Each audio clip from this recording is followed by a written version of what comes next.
Hey, Miguel Iturrate here on the CRP, and we are back with Chadillac, and we've got a boxing podcast that we're going to do. And unfortunately, it's one of those that we prefer not to have to do. Last week on Friday, Maxim Dadashev was in a competition, and he wound up being hospitalized afterwards with a coma and brain bleeding, and he was induced into the coma, which, unfortunately, he is not going to come out of it on Monday. He passed away. So at 29 years old and once a prospect, we've lost Maxim Dadashev, and I'm here to talk about the repercussions of it with Chad, because, the unfortunate part is repercussions. It's like, I'm not calling for, like old school, the arrest the promoter, arrest the opponent, arrest the referees. It's like that's not what I'm talking about. But what I'm talking about is that unfortunately everybody's going to say rest in peace. We're going to do our honors to say goodbye to this young man, and then it's going to be forgotten, because it's been forgotten wholesale in the sport. We have a very short memory with this. A few people stay with a story like this and are looking to affect change. Meanwhile, we've talked about change on the other side. There is a lot that could be done on the medical side. Perhaps CAT scans prior to every fight may have revealed something for Dadashev. The weight cutting may have been an issue as well, et cetera, et cetera. But, we've lost a young man at 29 years old, and there's something that has to happen to fix that. In this particular case, the rhetoric needs to start, because, where are the commissions saying, well, this is what we're enacting so that when this happens again, we're more prepared? Miguel, we talked about this, and you were clearly distraught about the situation from the initial podcast that we did on this, which was just about the brain bleed. And we commented that the doctors had said that they expected a good recovery and the prognosis was good. And I think we commented something along the lines of, that's usually more scary than the other way around, because if it's not good, then it can be very bad and unexpected. And it seems like it tends to go that way. I don't know what to say about this other than hopefully this makes a call, that puts a really serious call, because we've seen, these two big names in big events over the last couple of months have severe head trauma from boxing, and hopefully this will change the way they regulate brain issues and stop worrying about PP so much, as you said.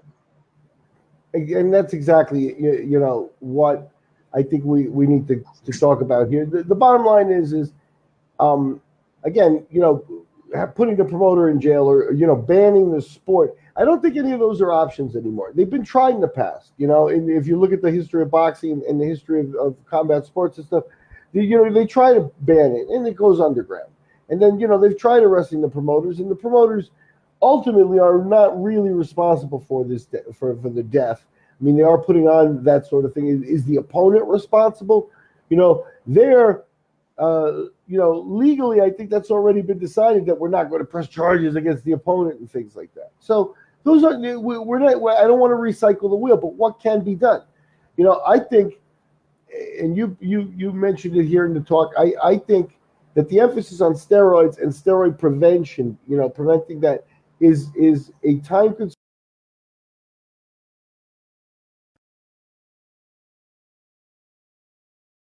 A lot of what should be other work that doctors have to do in the combat sports.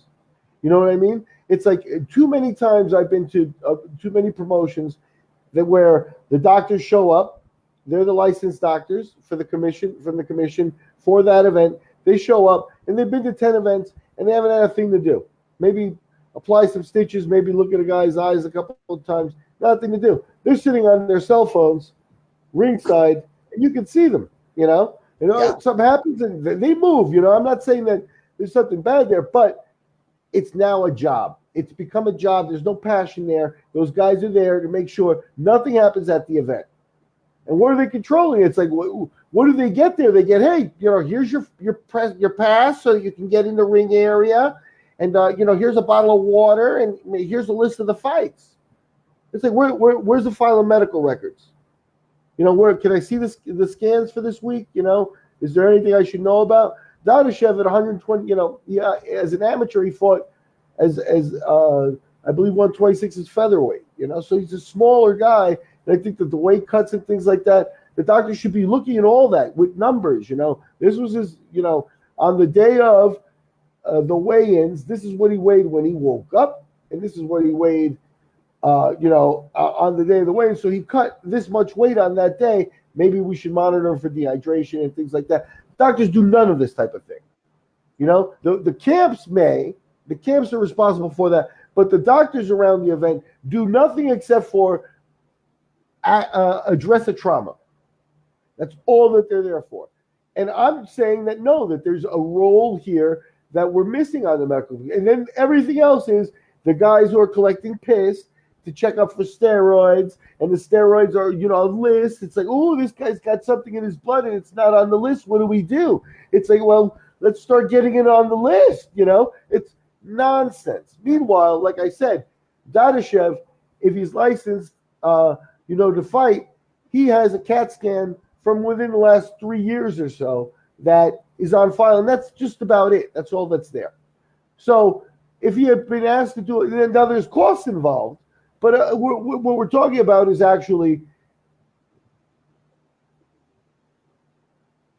it's going to be difficult to prevent it 100% of the time from happening. So let's just assume things are okay, and it'd be prior to that, even though there's a battery of so what precautions am I talking about?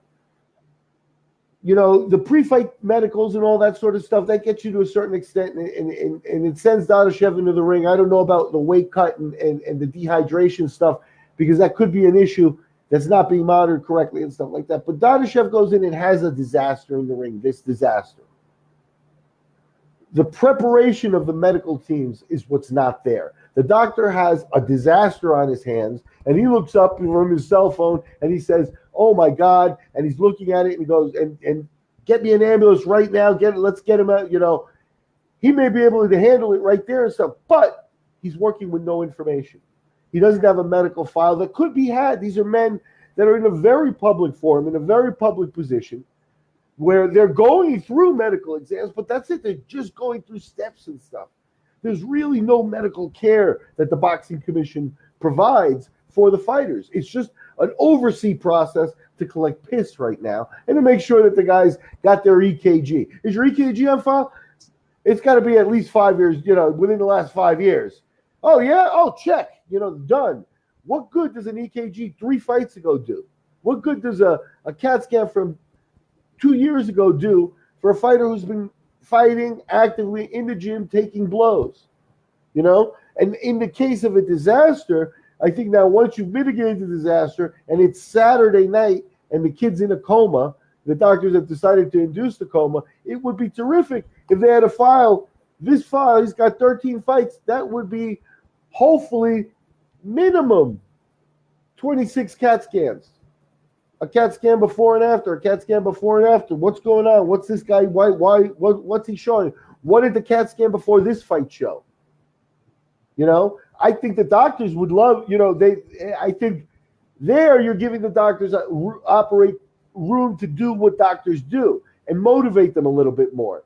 Because I don't see medical care in any of the boxing commissions. I see an overseeing process that says, who's suspended? And then they can go and say, well, we suspended people. We're catching people for steroids. We're catching those cheaters. This is all a farce, because what's going to happen here is Dadashev made BBC. He made CNN, both front page news blurbs on mainstream news outlets that state a boxer has died, and people see that in the news, and we're desensitized to it already. We saw this already with the Mexican kid earlier. The very memorable moment in the United States is the Pritchard Colon fight, because that was a televised fight, and that was a fight with several interactions with the referee and with people there, where Pritchard was acting a little bit concerning. So, Yeah. and then Pritchard Cologne, is out of his coma right now. But Pritchard Cologne, they're asking him, hoping he can answer what year it is right now. So that one made the news. That one was made the news because it's a PBC fight, and Al Heyman actually, through private channels was heard to have visited the kid, visited the family and stuff like that. So hope, the promoters are trying to do the right thing, but, they've had 50 shows since then. So how can they, not every show is dedicated to Pritchard. Not every show takes a portion of it, of the finances, and gives it to his family, stuff like that. So that, I don't know, that stuff seems superficial, but what I do know is that Pritchard Cologne in general is forgotten in the boxing community. And when they do, people talk about it, it's a shame and stuff like that. Maybe somebody says, let's have a dinner and, a fundraiser. Let's do, sell some memorabilia, get some other boxers and stuff, and let's do a fundraiser and give them some money. That's what they do for Gerald McClellan. Gerald McClellan's a case from the 90s. A top-notch boxer. And Gerald McClellan has to have his sister wipe him when he goes to the bathroom today. Yeah. That's 20 years. That's no joke. That's not anything to joke about. That's 20 years every day so when this happens and it gets forgotten, it's like, well, what am I supposed to do? I'm sitting at home. I'm not saying that. I just think what is needed here is a complete revamping of what we are asking our medical professionals to do when they are associated with a boxing commission. We're not asking them to do just the bureaucratic process to make the boxing commission continue to be operational and happy and everything like that. Make sure that you collect your $75 for the license and then $25 for the matchmaker license, and everybody's got their licenses. And now the doctors, you got all your fees. Did you the blood test, the eye test, the this and that? Everybody collecting a little bit of money. Now, where is the medical care? Where's the actual medical care? Somebody comes in, their eyes messed up, you go, oh, he can't fight. That ain't medical care. That's overseeing. Medical care is when there's a disaster that you're able to handle it. And there's absolutely no infrastructure in place. Yeah, so in my eyes, here's the solution. Number one, we have to revamp weight cutting. And there has to be a way to revamp weight cutting where, they've done this in high school wrestling and now in collegiate wrestling. And I'm not sure which came first, but they've revamped weight cutting so that it's, you can't drain water anymore. You can't dehydrate yourself. Or it makes it very hard to do it. And so much so that you lose any edge that you would have gained. And I think that's the first thing that has to be done with all of this. Other things we need to know are we need to have honest coaches, honest fighters, honest teammates, so that in the gym, when a fighter gets knocked out, sparring 3 days before a fight, we know that, because when they don't, they suffer symptoms of post-concussion syndrome. I agree. And we don't know any of this to be the case with Dadashev. Exactly, and that's why I don't mean to interrupt you, but you're exactly right. There needs to be an infrastructure, and that infrastructure is this. The bottom line is okay, you're a prime athlete. You're an athlete in your prime. You're going to have more access to doctors and more access to medical care than your average 29-year-old, because people are around the medical, the medical professional are around the sport and the athletes and stuff, and they're there, And I don't want to say they're just there to drain money, but what does it look like? Because they're not there saying, when a disaster happens, these are the measures we have in place to help us address the exact disaster. The disaster happens, everyone's like, oh, shit. Let's see, what the media says, and let's see how bad it gets and stuff like that. It's like, phew, we survived. And that I literally get that impression from it when this type of thing happens, where it's like, okay, the media's not talking about it anymore. Give it another day. All right, now announce the next show. Don't worry about it so much, I don't think that that's conscious. I think it's subconscious. But again, we become desensitized because it happens. This is going to happen. But we've got doctors collecting fees. You've got commissions collecting fees for licensing, for, you know, to make sure. I've been in a boxing commission situation where I've been the matchmaker, and I've seen a fighter be charged his licensing fee, and then his cornerman be charged the cornerman's licensing fee and a separate fee for being his manager. Now, this is just a commission absolutely bureaucratically grabbing $25 at a time. It's embarrassing. It's embarrassing to even witness. I couldn't even be part of it. I think you know that I kind of was aloof to most of that stuff just because it's so distasteful. And when you add to it the behavior of the doctors who show up, you know, hey, can I get a ticket for my friend? Not all of them, but, you know, that's more their interest showing up at the fight. The guys, and some of the guys that do it like to be the guy, hey, the fight doctor, this, that, the other stuff, you know. Then it becomes a nice role, and you get to be part of the fight game. The fight game is really, you know, it's an attraction, it's a draw, it's a lifestyle, and that goes without saying. There's 100 years, you know, more than 100 years of history between boxing and MMA and things like that that prove that it's not going to go away. It's a lifestyle. So the doctors become part of it, except for they don't bring their specialty. Like, at no point does somebody want to be responsible. So that's the, you know, at what did the doctor on the boxing commission addressing Dadashev say, where the fuck is this guy's medical file? Why can't I get me something I can look at, get me his last CAT scan? Where is this shit? I got this guy collapsing on me here. He doesn't ask that. You know why? Because he knows it isn't there. Because he knows he's operating on the fly. Because he knows he's fucking hanging. This is the one thing nobody wants in a fight game, especially the doctors there. They're there to address this, but it's a disaster. And they know they're left out to dry live. All they can do is mitigate, get the guy to the hospital as fast as possible, and then let the system take care. Again, I don't know that that's medical care. You know? So it's a frightening situation. And, you know, we've lost another one. And this, it's a 29-year-old. You know, so you would think that somebody would be looking at ways to improve the system. And like I said, there is no way to prevent this. Because if you're going to box and you're going to do what we do, you're going to fight and you're going to do what we do, then you could even have somebody who makes it through the battery of preventative tests and things that are done beforehand, and there is what would be just a disaster.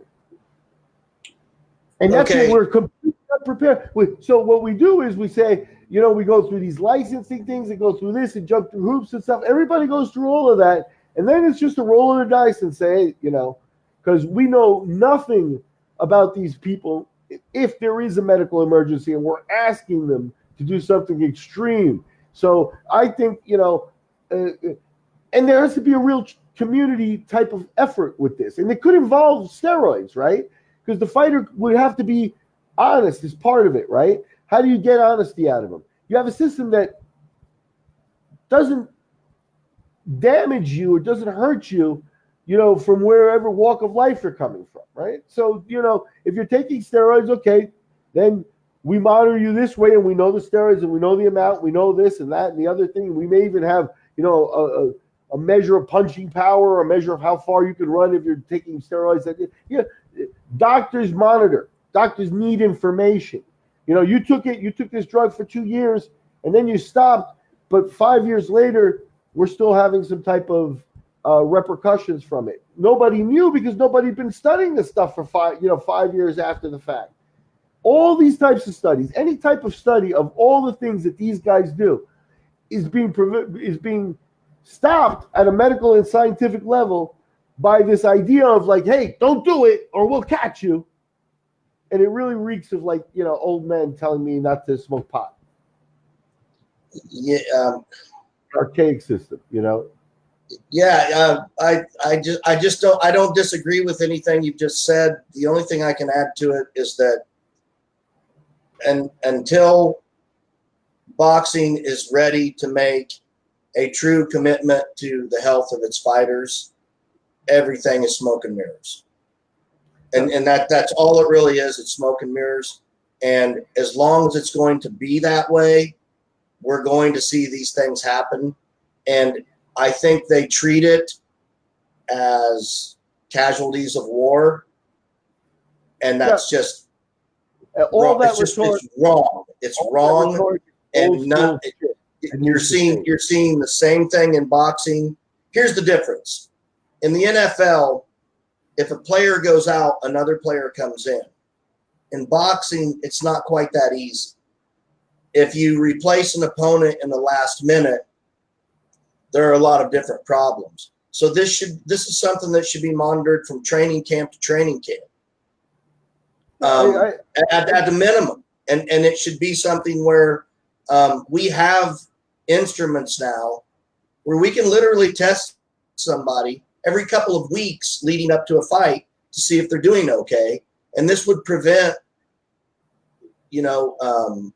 rambunctious sparring, lying about, getting hit or having a headache or whatever it is. The problem is, I mean, in the current system, the fighters don't trust the medical professionals there because at the end of the day, maybe they're taking a steroid or maybe they're not taking a steroid, but it comes up and they're accused of it.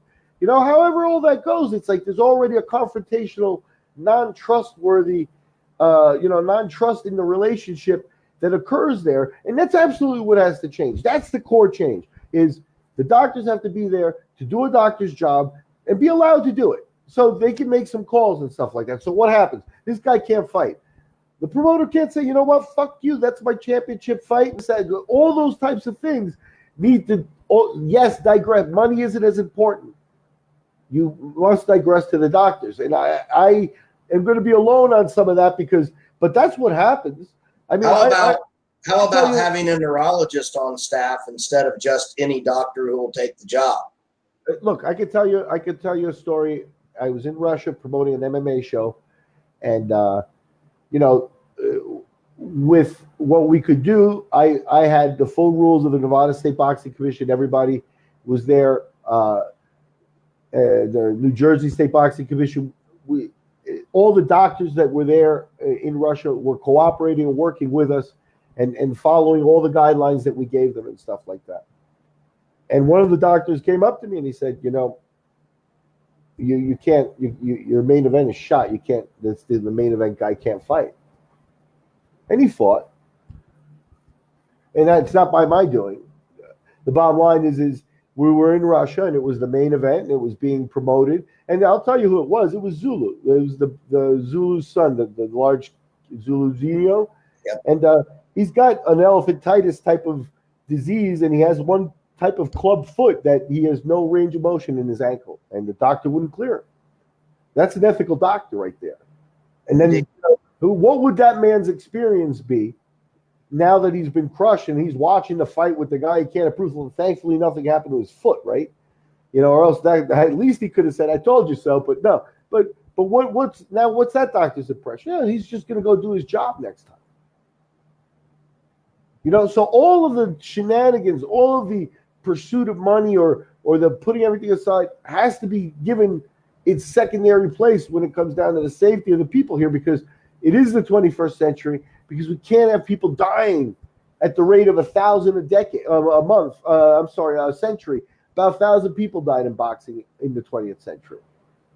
If the documented ones, the ones that are out there and you can make it count, So, with all that data and stuff like that, why do we persist on doing nothing? That's my question. And I just want to wrap it up with this. Thank you, Chad, for giving me another place to sound off on this. I know that you're with me 100% on the philosophy here. So I just wanted to briefly talk a little bit about Maxim Dadashev. Maxim, he's Russian. And I've read something interesting here of something that was new to me, and he comes from an ethnic group that I wasn't aware of, and that is the Lesnin. He's from Azerbaijan and Dagestan, in that area, and it's a different ethnic group that he's from. And he had a long amateur career for them. He won a couple of national championships. We finished with a bronze medal, finished with a silver medal at 64 kilos. So he's been boxing his whole life. As a professional, he'd already been uh, moved his record to 13-0. Was training under Buddy McGirt, and it's a situation where there's been an exodus of fighters from Russia and the former Russian countries coming into the pro ranks and looking and seeing where they come. And Dadashev, with his amateur background and stuff like that, was one of those that was trying to move forward on his career quickly. And unfortunately, here's a situation where we're saying goodbye to him, and he was just 28 years old. Buddy McGirt received a lot of praise, and rightfully so. He's an expert, at what he does. He was a fighter in the ring as well of Hall of Fame credentials. So Buddy asked to stop the fight before the end of the fight because he recognized that something was wrong. And at the time of the incident, Buddy was credited with saving his fighter's life. And as a memory to Maxim, I just want everybody to recognize that, Buddy McGirt is not a doctor. And Buddy McGirt, if he's the first person to recognize it and stop the fight, then maybe the doctors aren't paying enough attention during the fights. And maybe, there needs to be somebody else with an eye towards some of the other things. Yeah, Buddy McGirt acted as soon as he was able to recognize something was wrong there and stuff like that. And it wasn't enough in this case. I'm not putting anything on Buddy. He's going to have to carry, the whole incident with him for the rest of his life. That's enough, of a chore to bear. But what I'm saying here is, again, during that fight, the doctors were sitting at ringside. Were they on their cell phones? Were they talking? Or are they actually monitoring the fight and monitoring the fighters and saying, hey, this guy's taking some shots earlier. Let me keep an eye on this one and stuff like that. I'm not saying across the board, but I'm saying just the fact that some commissions and some doctors and some of what I've just described happens at shows tells you the system is broken and tells you that a complete reset needs to be done so that these people are feeling like they're coming to do their job, not they're coming to. The doctor should never say, "I'm going to the fights." No, I'm going to work. That's the difference. So with that, to the Dadashev family, the CRP, gives you the most solemn respects, and we don't want to do this anymore. Yeah, I wish I had something to add, but I just don't. Let's go ahead and leave it at that, Maxim. Rest in peace, and hopefully, rest in peace. A wholesale change in the community. Again, in respect to Maxim and all the fighters who have fallen, it's not a call to ban the sport. It's a call to do something real in the 21st century, and that is just make doctors do their job. Yeah. So thank you. Agreed. Namaste. Namaste.